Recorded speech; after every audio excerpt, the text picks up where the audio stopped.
কিছু স্বপ্ন থাকে যেগুলো মানুষকে বাঁচিয়ে রাখে, আর কিছু স্বপ্ন থাকে যেগুলো ভেঙে গেলে মানুষ নিজেকেই চিনতে পারে না। ফুমিকা ছিল তেমনই এক মেয়ে, ভীতু, নীরব, শুধু একটু স্বীকৃতির আশায় ভুল মানুষের কাছে বিশ্বাস রেখে বসেছিল।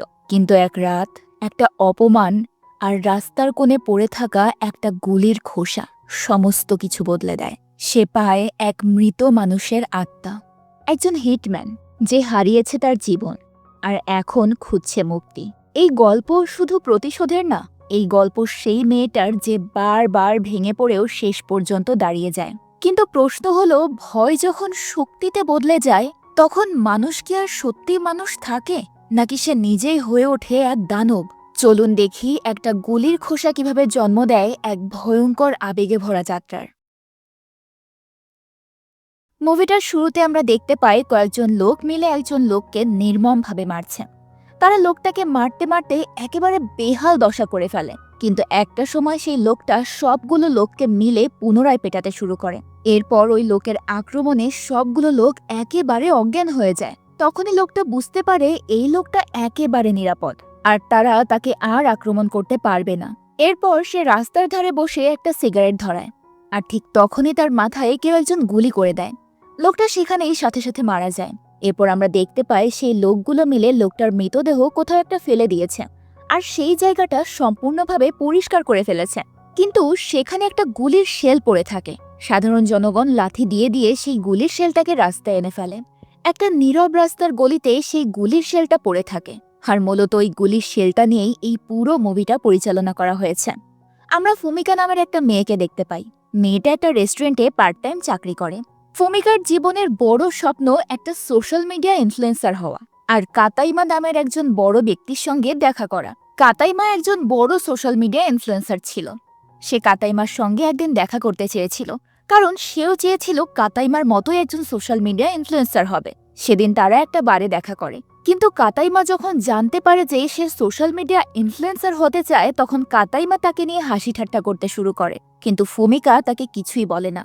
ফুমিকা তাকে সহ্য করছিল, কারণ তার মনে একটা আশা ছিল হয়তোবা সে তাকে এটা বলবে যে কি করে সামাজিক যোগাযোগ মাধ্যমে বড় ইনফ্লুয়েন্সার হওয়া যায়। তাই সে ধৈর্য ধরে অপেক্ষা করতে শুরু করে শুধুমাত্র তার উপদেশের জন্য। এরপর কাতাইমা তাকে বলে মদ খাওয়ার জন্য, কিন্তু ফুমিকা মদ খেতে রাজি হয় না। ফুমিকা সত্যিকার অর্থে খুব ভালো মেয়ে ছিল। এসব মদের নেশাটা সে একদম পছন্দ করত না, কিন্তু কাতাইমা তাকে জোরাজুরি করতে শুরু করে। এভাবেই সে জোর করে ফুমিকাকে মদ খাওয়ায়, আর এভাবেই সারা রাত কেটে যায়। কিন্তু লোকটা মাতাল হয়ে শুধু আবল তাবল কথা বলতে শুরু করে। বারবার তাকে প্রশ্ন করা হলেও সে কোনো উত্তর দিচ্ছিল না। সোশ্যাল মিডিয়া ইনফ্লুয়েন্সার হওয়ার জন্য যে সকল টিপস দেওয়ার কথা ছিল সেগুলো কোনোটাই সে দেয় না। সারা রাত পার হওয়ার পর তারা দুজনেই সেই বার থেকে বের হয়ে আসে। এদিকে ফুমিকা প্রচণ্ড মানসিকভাবে ভেঙে পড়ে। সে অনেক স্বপ্ন নিয়ে ওই বারে গিয়েছিল, কিন্তু লোকটা শুধু আবল তাবল কথাই বলেছে এবং সারাটা রাত নষ্ট করেছে। ফুমিকার ইচ্ছে করছিল লোকটাকে লাথি মেরে সেখান থেকে চলে আসতে, কিন্তু সে চাইলেও সেটা করতে পারছিল না, কারণ ফুমিকা প্রচণ্ড ভীতু ছিল। এরপর আমরা দেখতে পাই ফুমিকা তার বাড়ির দিকে রওনা হয়। সে যখন সিঁড়ি দিয়ে উঠছিল তখন হঠাৎ করেই হোঁচট খেয়ে পড়ে যায় এবং সেখানে ওই গুলির শেলটা দেখতে পায়। ফুমিকা কিছু না ভেবেই সে গুলির শেলটা হাতে নেয়, আর সেখানে সেই অদ্ভুত ভিশন দেখতে পায়। একটা অতীতের ছটা ফুমিকার সামনে চলে আসে, কিন্তু ফুমিকা কিছুই বুঝতে পারছিল না, আর তাই সে ৭-৫ না ভেবে নিজের বাড়ির উদ্দেশ্যে রওনা হয়ে যায়। এরপর ফুমিকা তার বাড়িতে পৌঁছায় এবং সেখানে দেখতে পায় তার এক বন্ধু দরজার বাইরে দাঁড়িয়ে আছে। তার বন্ধু তাকে বলে আজকের এই রাতটা সে ফুমিকার সঙ্গেই থাকতে চায়। তার বন্ধুর গালে একটা কাটা দাগ ছিল। এটা দেখে সে বুঝতে পারে হয়তো তার বয়ফ্রেন্ডের সঙ্গে তার কোনো ঝামেলা হয়েছে। ফুমিকা তাকে বলে, তুমি কেন ব্রেকআপ করে নিচ্ছ না? অর্থাৎ তার গালে যে মারের চিহ্নটা ছিল, মূলত সেটা তার বয়ফ্রেন্ড তাকে মেরেছিল। তো এরপর তার বন্ধু একেবারে চুপ করে থাকে, আর দুজন মিলে ঘরের ভেতর প্রবেশ করে, আর সেখানে ফুমিকা দেখতে পায় একজন লোক দাঁড়িয়ে আছে।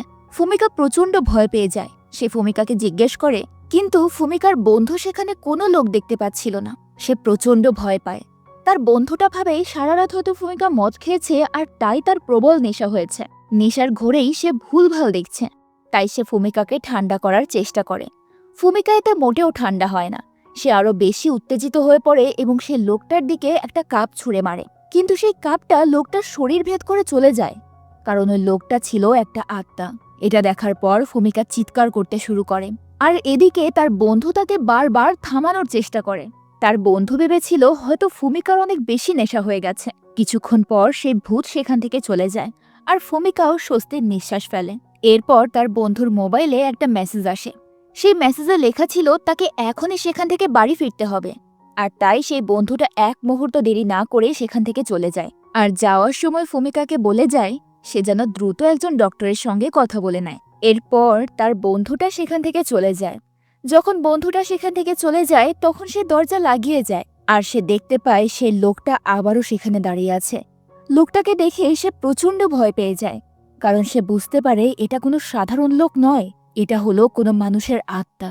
আত্মাকে ভয় পেয়ে সে জানালা দিয়ে লাফ দিতে যায়, কিন্তু সে আত্মাটা তাকে বাঁচিয়ে নেয়। এইবার সে জিজ্ঞেস করে, তুমি কোথা থেকে এসেছো? তখনই আত্মাটা তাকে উত্তর দেয়, আমি কিছুদিন আগেই মরে ভূত হয়ে গেছি। নতুন এই জীবনের সঙ্গে কিছুতেই অভ্যস্ত হতে পারছি না। কিন্তু তখনই একটা অদ্ভুত ঘটনা ঘটে। ওই আত্মাটা ফুমিকার শরীরে ঢুকে পড়ে। ব্যাপারটা খুবই আশ্চর্যজনক ছিল, কারণ একটা শরীরেই তখন দুটো আত্মা বাস করছিল, একটা মানুষের আত্মা আর একটা প্রেতাত্মা। এইবার ফুমিকা সেই আত্মাটাকে বলে, তুমি এখনই আমার শরীর থেকে বের হয়ে আসবে। মেয়েটার কথা মতো সেই আত্মাটা তার শরীর থেকে বাইরে বের হয়ে আসে। এবার ফুমিকা ঈশ্বরকে অনেক ধন্যবাদ দেয়, কারণ সে ভেবেছে আত্মাটা চিরতরে সেখান থেকে চলে গেছে এবং সে এখন পর্যন্ত জীবিত আছে এবং তার কোনো ক্ষতিও হয়নি। সে যখন এসব ভাবছিল তখনই সেই আত্মাটা তার সামনে চলে আসে। এতে ফুমিকা প্রচণ্ড ভয় পেয়ে যায়। তারপর সে দরজা খুলে বাইরে পালাতে শুরু করে, কিন্তু কিছুক্ষণ পর সে একটা গলির মুখে এসে দাঁড়ায় এবং দেখতে পায় আত্মাটা তার সামনেই দাঁড়িয়ে আছে। আত্মাটা এত দ্রুত চলাফেরা করতে পারে এটা দেখেই ফুমিকা আরো বেশি ভয় পেয়ে যায়। কিছুক্ষণ পর সে তার বান্ধবী মাহুকে দেখতে পায়। মাহু হলো সেই মেয়েটা যে মেয়েটাকে আমরা মুভির প্রথমে দেখেছিলাম। মাহুই ফুমিকার বাড়িতে আশ্রয় নিতে গিয়েছিল। সেখানে আমরা দেখতে পাই মাহুর বয়ফ্রেন্ডটাকে প্রচণ্ড মারছে। আসলে তার বয়ফ্রেন্ড নেশা করত আর নেশার টাকার জন্য সে মাহুকে প্রচণ্ড পেটাচ্ছিল। এই ঘটনা দেখার পর ফুমিকা খুব অবাক হয় আর তার বয়ফ্রেন্ডের কাছে গিয়ে জিজ্ঞেস করে, তুমি কেন মাহুকে মারছ? এখনই তাকে ছেড়ে দাও। কিন্তু তার বয়ফ্রেন্ড তাকে বলে যে, তুমি আমাদের মধ্যে একদম আসবে না, এটা আমাদের ব্যক্তিগত ব্যাপার, তোমার কোনো অধিকার নেই আমাদের ব্যাপারে কথা বলার। এই কথা বলে মাহুকে তার বয়ফ্রেন্ড সেখান থেকে নিয়ে চলে যায়। আর ঠিক তখনই আমরা দেখতে পাই সেখানে ওই আত্মাটি এসেছে। আত্মাটা এসে ফুমিকাকে বলে, তুমি কেন তোমার বন্ধুকে বাঁচাচ্ছ না? তোমার কি উচিত না তোমার বন্ধুকে সাহায্য করা? কারণ ওর বয়ফ্রেন্ড তো ওকে নির্মমভাবে মারছে। তখন ফুমিকা আর কোনো কথা বলে না। তখন সেই আত্মাটা বলে, তুমি আমার হাত ধরো, আর এতে করে আমি তোমার শরীরের ভেতর ঢুকে যাব, আর এতে তুমি অনেক শক্তি পাবে। কিন্তু ফুমিকা তার কথায় রাজি হয় না, কারণ সে নিজের কন্ট্রোল অন্য কারো কাছে দিতে চাইছিল না। কিন্তু তখন সে দেখতে পায় মাহুর বয়ফ্রেন্ড তাকে আরো বেশি মারছে। তাই এবার ফুমিকা তার সিদ্ধান্ত বদল করে এবং সেই আত্মাটার হাত ধরে। সাথে সাথে সেই আত্মাটা ফুমিকার শরীরের ভেতর প্রবেশ করে। আর তখন আমরা ফুমিকার এক অন্যরকম ভয়ঙ্কর রূপ দেখতে পাই। ফুমিকা ধীরে ধীরে তার বয়ফ্রেন্ডের দিকে এগিয়ে যায় এবং মাহুর বয়ফ্রেন্ডকে মারতে নিষেধ করে, কিন্তু তার বয়ফ্রেন্ড কোনো কথাই শুনছিল না। সে যখন মাহুকে আবার মারতেই যাবে ঠিক তখনই ফুমিকা তার উপর ঝাঁপিয়ে পড়ে এবং তাকে প্রচণ্ড মারধর করে। এতে করে মাহু খুব খুশি হয়। একটা সময় মাহুর বয়ফ্রেন্ড অজ্ঞান হয়ে যায়, তখন আমরা সেই আত্মাটাকে দেখতে পাই। কিছুক্ষণ পর তার বয়ফ্রেন্ড আবার তার জ্ঞান ফিরে পায়। এইবার সে সরাসরি ফুমিকার গলা টিপে ধরে, তাকে প্রচণ্ড মারতে শুরু করে। আত্মাটা ফুমিকার কাছে গিয়ে বলে, তুমি আমার হাত ধরো, তাহলে আমি তোমার শরীরে প্রবেশ করব। কিন্তু শত চেষ্টার পরেও ফুমিকা আত্মাটার হাত ধরতে পারছিল না। তবে এইবার মাহু আর চুপ করে দাঁড়িয়ে থাকে না। সে একটা বড় ইট হাতে নেয় আর সরাসরি তার বয়ফ্রেন্ডের মাথায় বাড়ি দেয়। তাই বয়ফ্রেন্ড সাথে সাথেই সেখানে অজ্ঞান হয়ে যায়। এবার ফুমিকা যেন সত্যি সত্যি তার নতুন জীবন ফিরে পেয়েছিল। এইবার তারা দুজনেই হাঁটতে শুরু করে। ঠিক তখনই সেখানে ওই আত্মাটা চলে আসে। এসে ফুমিকাকে বলে যে, তোমার কি মনে হয় না ওই ছেলেটাকে একবার চেক করা উচিত? ও মরে গেছে কিনা এটা তো আগে নিশ্চিত হতে হবে, তা না হলে তোমাদের উপর আবার আক্রমণ করবে। ফুমিকা তার কথার কোনো উত্তর দেয় না। এবার মাহু তাকে জিজ্ঞেস করে, তুমি কি সত্যি সত্যি কোনো আত্মা দেখতে পাও? তখন ফুমিকা তাকে বলে যে, হ্যাঁ, আমি একটা আত্মা দেখতে পাই আর সেই আত্মাটা আমার সাথেই থাকে। এইবার তারা দুজন একটা কফি শপে বসে সেখানে গল্প করতে শুরু করে। ফুমিকা তার মোবাইল সার্চ করতে শুরু করে কিভাবে সে আত্মার কাছ থেকে মুক্তি পাবে। সেখানে বিভিন্ন ধরনের উপায় লেখা ছিল, আর একটা উপায় ছিল লবণ দেখলে আত্মারা নাকি পালিয়ে যায়। ফুমিকার এক মুহূর্ত দেরি না করে লবণের কৌটো থেকে লবণ ছিটাতে শুরু করে। আশেপাশের লোকেরা সেটা দেখে খুব অবাক হয়। তারা ফুমিকাকে পাগল মনে করতে শুরু করে। মাহু তাকে থামানোর জন্য বারবার চেষ্টা করে, কিন্তু ফুমিকা একদম থামছিল না। ঠিক তখনই সেখানে আত্মাটা চলে আসে আর বলে, আমি তোমাকে সাহায্য করলাম আর তুমি কিনা আমার উপর রেগে আছো। তখন আত্মাটা তাকে এটাও বলে, তুমি যে গুলির খোসাটা পেয়েছিলে, ওই গুলির খোসার জন্যই আমার মৃত্যু হয়েছিল। ফুমিকা তখন আর দেরি না করে সেই গুলির খোসাটা বের করে আর সেটা ফেলে দেয়। তখন সেই আত্মাটা বলে, আমার সত্যিই মনে নেই কি করে আমার মৃত্যু হয়েছিল, তবে হ্যাঁ, এটা সত্যি যখন তুমি এই গুলির খোসাটা তুলেছ তখন তোমার শরীরের সঙ্গে আমার একটা কানেকশন হয়ে গেছে। এরপর লোকটা নিজের পরিচয় দিতে শুরু করে। সে বলে, আমার নাম হলো কুডো। মৃত্যুর আগে আমি একজন হিটম্যান হিসেবে একটা সংস্থার কাজ করতাম। আমার মনে হয় আমি যে সংস্থার সাথে কাজ করতাম সেখানকার লোকেরাই আমাকে খুন করেছে। যে পর্যন্ত আমি আমার মৃত্যুর বদলা নিতে পারবো না সেই পর্যন্ত আমার আত্মার মুক্তি হবে না। আর যেহেতু তোমার শরীরের সঙ্গে আমার কানেকশনটা হয়ে গেছে, তাই তোমাকেই আমাকে সাহায্য করতে হবে। তুমি শুধু আমার পাশে থেকো, আমি বেছে বেছে সবাইকে খুন করব। এসব কথা শোনার পর তো ফুমিকার ঘুম একেবারে উবে যায়। সে অবাক দৃষ্টিতে তাকিয়ে থাকে আর সেখান থেকে দ্রুত পালিয়ে যায়। সে ওই আত্মাটাকে বলে, আমি কারো মৃত্যুর প্রতিশোধ নিতে পারবো না, তাছাড়া আমি এসব ঝামেলা থেকে একদম দূরে থাকতে চাই। সে তার বান্ধবী মাহুকে বলে, আমি এখন থেকে ওই আত্মাটাকে পুরোপুরিভাবে ইগনোর করব আর তার সঙ্গে কোনো কথাও বলবো না। এরপর আমরা দেখতে পাই ফুমিকা একটা মন্দিরে এসে দাঁড়িয়েছে। সেখানে সে ওই বন্দুকের খোসাটা ফেলে দেয় আর মনে মনে ঈশ্বরের কাছে প্রার্থনা করে যে আর কোনোদিন যেন সেই আত্মাটা তাকে বিরক্ত না করে। কিন্তু তখনই সেই আত্মাটা সেখানে আবার চলে আসে আর বলে যে, আমি জানি না এই প্রসেসটা কিভাবে কাজ করছে, কিন্তু বিশ্বাস করো, আমি তোমাকে বিরক্ত করতে চাই না। ঠিক তখনই ফুমিকার মোবাইলে কাতাইমার একটা মেসেজ আসে। কাতাইমা লিখেছিল ফুমিকা যেন ওই দিন বারে যায়, কারণ সেখানে সবচেয়ে বড় সোশ্যাল মিডিয়ার ইনফ্লুয়েন্সার নারুমি আসবে। নারুমির কথা শুনে ফুমিকা একেবারে স্তব্ধ হয়ে যায়, কারণ নারুমির কাছে প্রায় ৭০ লক্ষ ফলোয়ার ছিল। আর তাই ফুমিকা সিদ্ধান্ত নেয় সে রাতে বারে যাবে। কিন্তু সেই আত্মাটা নারুমির ছবি দেখে বলে, এই লোকটাকে তো আমার একদম ভালো মনে হচ্ছে না, তুমি সেখানে যেও না। কিন্তু ফুমিকা তার কোনো কথাই শোনে না। সেদিন রাতে তারা বারে যায় এবং বারে গিয়ে সবাই মিলে খুব ড্রিঙ্ক করতে শুরু করে। ফুমিকা বুঝতে পারছিল এই নারুমি আর কাতাইমা তার শরীরে ব্যাক টাচ করছে। এইবার ফুমিকা সিদ্ধান্ত নেয় যে সে বাড়ি ফিরে যাবে, কিন্তু যখনই সে উঠতে যাবে ঠিক তখনই সে ঢলে পড়তে শুরু করে। এইবার ফুমিকা নিশ্চিত হয়ে যায় যে তারা দুজন মিলে নিশ্চয়ই ড্রিঙ্কসের মধ্যে কিছু একটা মিশিয়েছে। আর ঠিক তখনই নারুমি এবং কাতাইমা বলে ওঠে, আমাদের ওষুধটা বেশ ভালোই কাজ করেছে। আর ঠিক তখনই ফুমিকা সোজা হয়ে উঠে দাঁড়ায়। এর অর্থ হচ্ছে সে কোনো ড্রিঙ্কস খায়নি। এবার অতীতের একটা ফ্ল্যাশব্যাক দেখানো হয়, যেখানে এই আত্মাটা ফুমিকাকে আগেই বলেছিল, এই দুজন লোককে আমি চিনি, এদের নাম হলো নারুমি আর কাতাইমা। ওরা বিভিন্ন মেয়েদের ড্রিঙ্কসের মধ্যে ওষুধ মিশিয়ে দেয় এবং পরবর্তীতে মেয়েগুলোর ঘনিষ্ঠ মুহূর্তের ভিডিও ধারণ করে এবং সেগুলো দিয়ে মেয়েগুলোকে ব্ল্যাকমেল করে। আত্মার কথা ফুমিকা প্রথমে বিশ্বাস করছিল না। তখন ফুমিকা জানতে চায়, এত কিছু তুমি কি করে জানো? তখন সে আত্মাটা উত্তর দেয়, আমি আগে যে সংস্থাতে কাজ করতাম সেখানে বিভিন্ন ধরনের ড্রাগস তৈরি হতো, আর এই দুইজন লোক সেখান থেকে ড্রাগস কিনত। ড্রাগস কিনে তারা বিভিন্ন মেয়েদের ড্রিঙ্কের মধ্যে মিশিয়ে অশ্লীল ভিডিও তৈরি করত। তখন ফুমিকা তাকে বলে, যদি তোমার কথা সত্যি হয় তাহলে আমি ওই লোকেদেরকে কঠিন শাস্তি দেব। তখনই সে আত্মাটা বলে, তুমি তাদেরকে কিভাবে শাস্তি দেবে? তোমার নিজেরই তো কোনো শক্তি নেই। তখন ফুমিকা বলে, আমি তোমাকে আমার শরীরের ভেতর প্রবেশ করার অনুমতি দেব। এরপর বর্তমানের ঘটনা দেখানো হয়, যেখানে ফুমিকা জোরে জোরে বলতে থাকে, তোমরা দুজনে আমার ড্রিঙ্কসের মধ্যে কিছু একটা মিশিয়েছ। আমি খুব ভালো করেই জানি এই বারের স্টাফরাও এই ঘটনার সঙ্গে জড়িত। তোমরা এখনই নিজের দোষ স্বীকার করবে আর পুলিশের কাছে ধরা দেবে। যদি ধরা না দাও তাহলে আমি তোমাদেরকে মেরে ফেলব। এই কথা শুনে কাতাইমা জোরে জোরে হাসতে শুরু করে। আর কাতাইমা বলে যে, তুমি তো বাচ্চা একটা মানুষ আর তোমার অনেক সাহস।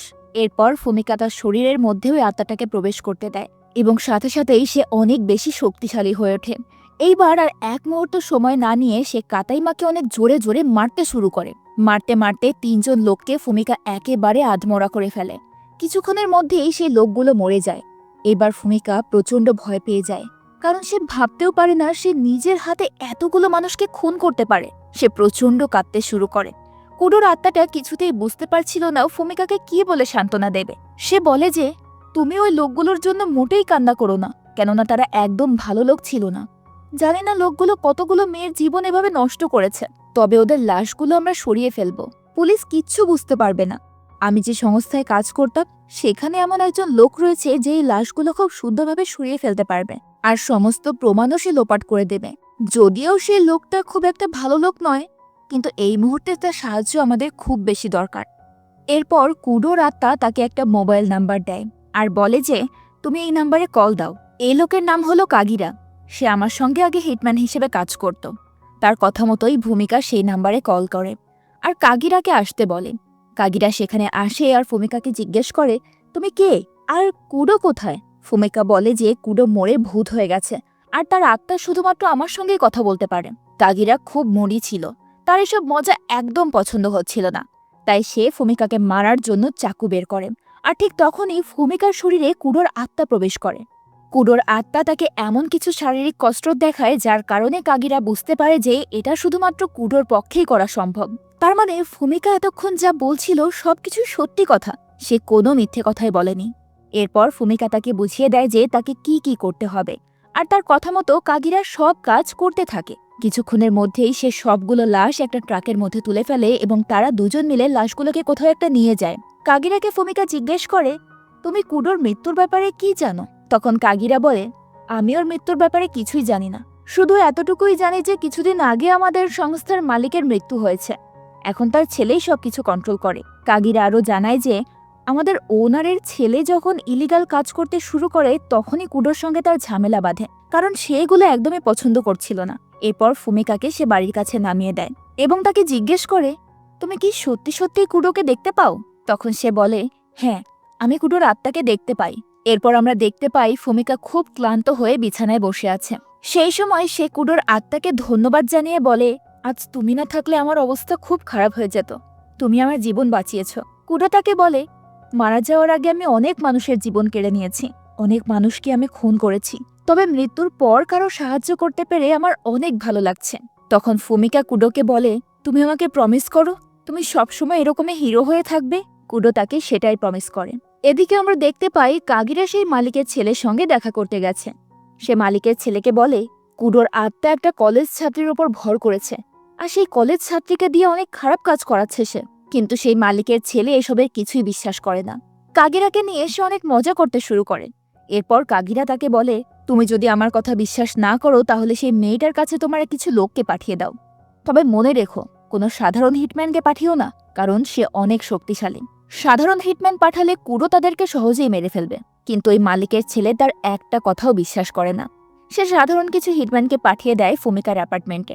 আর এদিকে কুডো বুঝতে পারে যে ফুমিকার অ্যাপার্টমেন্টের দিকে কেউ আসছে, আর তাই সে ফুমিকাকে তাড়াতাড়ি সতর্ক করে দেয়। সে দেরি না করে ফুমিকার শরীরে প্রবেশ করে। ফুমিকাও শক্তিশালী হয়ে ওঠে। তারপর সেখানে 4 জন লোক এসে প্রবেশ করে। সেখানে প্রচণ্ড গোলাগুলি হয়। বাইরে তাদের লিডার অপেক্ষা করছিল। সেই লিডার বুঝতে পারছে না কে তাদের উপর গুলি চালাচ্ছে।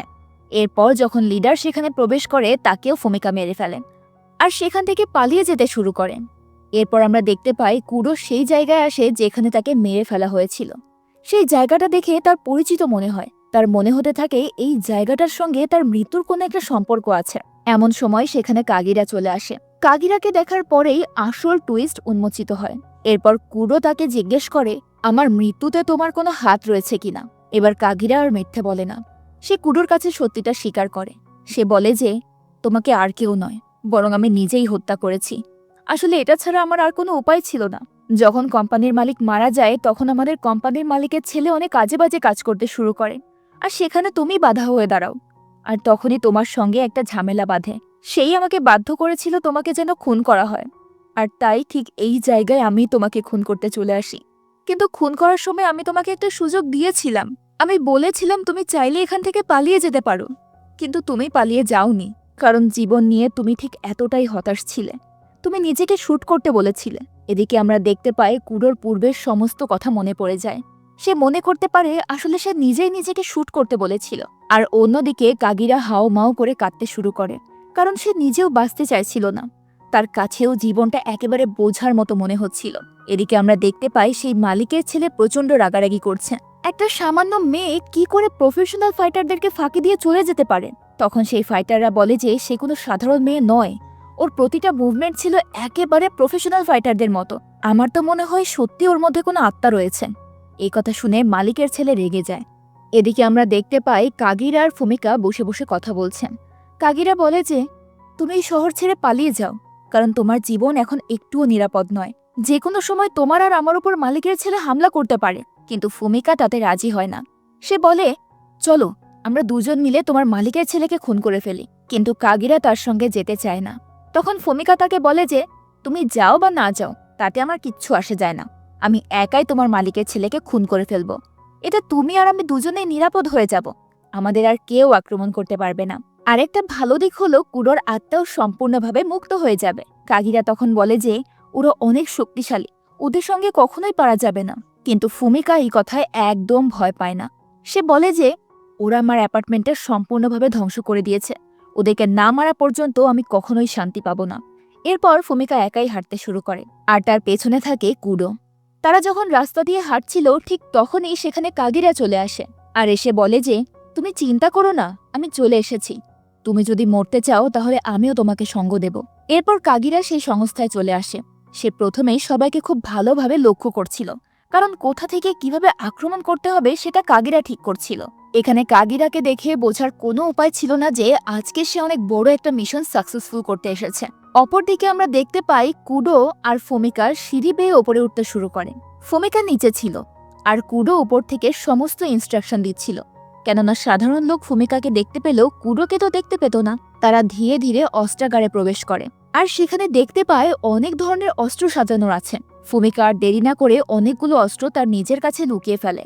এরপর তারা দুজনে ধীরে ধীরে সামনের দিকে এগিয়ে যেতে থাকে। তারপর তারা দুজন সুযোগ বুঝে পুরো গ্যাংয়ের ওপর প্রচণ্ড গুলি নিক্ষেপ করতে শুরু করে। এখানে একটা ভয়ঙ্কর শুট আউট হয়।